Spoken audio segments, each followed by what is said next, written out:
Hotels across Knoxville filling up fast as more than 1 million people prepare to flee the East Coast. WBIR 10 News reporter Shannon Smith joining us tonight with how these businesses are preparing for their last-minute guests. Shannon? Well, it's great for Knoxville when people come to stay and visit our city, but of course this week they're not coming under the best circumstances. It's not a vacation, it's an evacuation. Local hotels are hoping to make their stay as smooth as possible.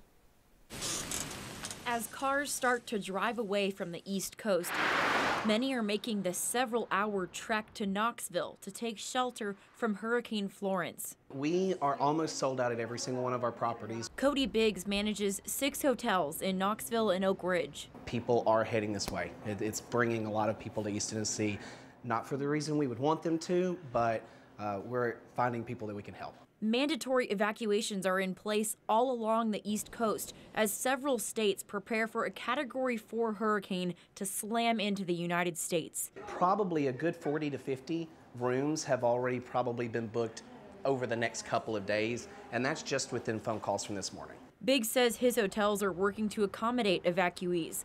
They're waiving pet fees for those traveling with animals, and they won't charge cancellation fees if travelers have to stop before getting to Knoxville. Best thing we can do is support these people that don't really have things to help support them.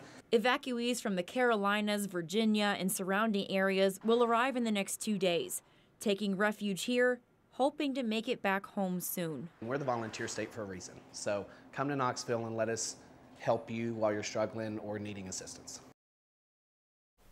Biggs expects more calls to come in and says he'll work to make sure all the evacuees have a place to stay. I also spoke with several other Knoxville hotels today who say they're filling up fast too. Robin, Brandon.